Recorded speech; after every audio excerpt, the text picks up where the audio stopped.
CTAC guide. Remember that sequence. 19 nucleotides. Found in Modernist 2016 cancer mRNA patent. Found in SARS-CoV-2. Documented in a 2022 Frontiers paper that most people never read and fear. Discussed not because the match was the story, but because where it came from and what it does is the story. This was not a coincidence of nature. This was a military operation dressed as a pandemic response. The COVID-19 deployment was the mechanism by which a 19-nucleotide sequence developed across years of collaboration between Moderna, BARDA and the NIH was installed into the human genome at global scale, not theoretically, not speculatively, documentably. The sequence exists. The patent exists. The paper exists. The institutional relationships that produce them exist and are a matter of public record.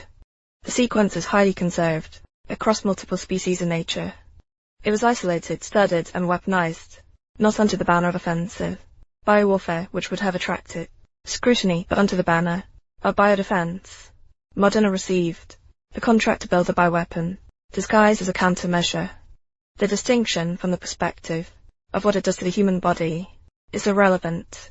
What does it do?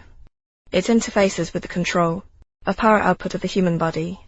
Cognition, emotion, biological, energy, and it carries what researchers in the space describe as a permanent off switch, a capacity once the sequence is integrated to modulate whether the biological machinery it interfaces with is directed toward repair or toward destruction.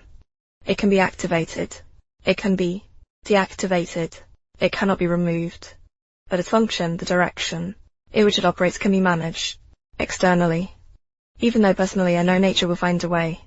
Read that again and let it sit for a moment. Now look at what we have seen since the rollout. Millions disabled. Millions killed. Numbers of excess mortality. Data confirms and that no official body will attribute honestly.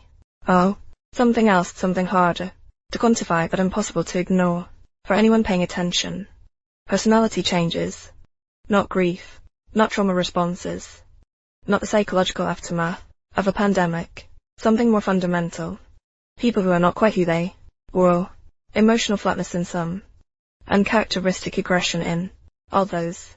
Cognitive changes that arrive without neurological explanation and persist without resolution. Changes in the people around us that we feel before we can articulate. Though the sequence was always in development for cancer, for the theoretical future in which genetic expression could be modulated therapeutically. The cyborg future that transhumanist institutions have been openly banning for decades.